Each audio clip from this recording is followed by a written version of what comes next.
मन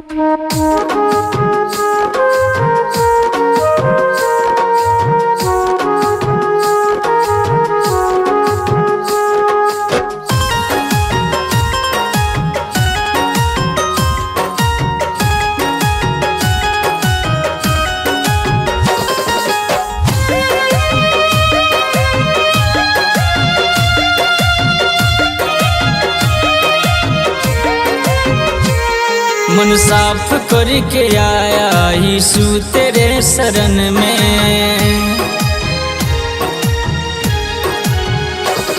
मन साफ करके आया यीशु तेरे शरण में। मन साफ करके आया यीशु तेरे शरण में। सुख शांति है मिलता हो, सुख शांति है मिलता प्रभु तेरे भजन में।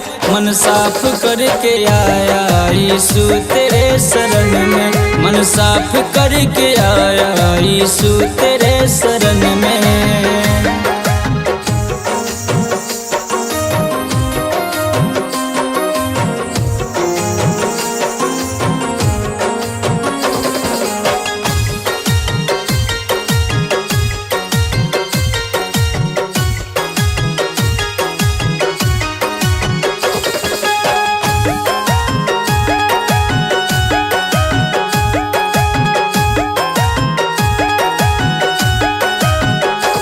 सुन लो मेरा पुकार, आया हूँ तेरे द्वार। मैं बालक अज्ञान, तू ज्ञान का भंडार।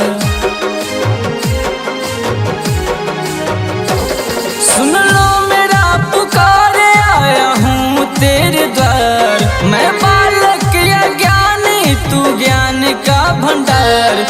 फूल खुशी खिलाओ यीशु मेरे जीवन में। फूल खुशी खिलाओ यीशु मेरे जीवन में। सुख शांति है मिलता हो, सुख शांति है मिलता प्रभु तेरे भजन में।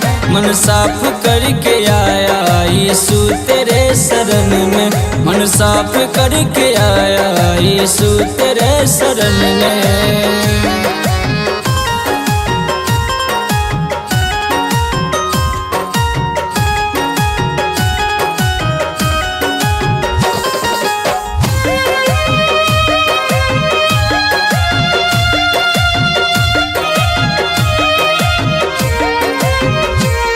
नजरों से ना गिराना, विनती करूँ रोजाना। सब आपस में मगन है, मैं आपका दीवाना।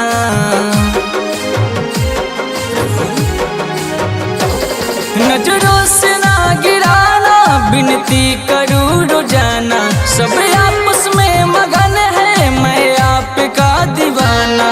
रोम रोम में बसे हो प्रभु जी मेरे मन में। रोम रोम में बसे हो प्रभु जी मेरे मन में। सुख शांति है मिलता है, सुख शांति है मिलता प्रभु तेरे भजन में।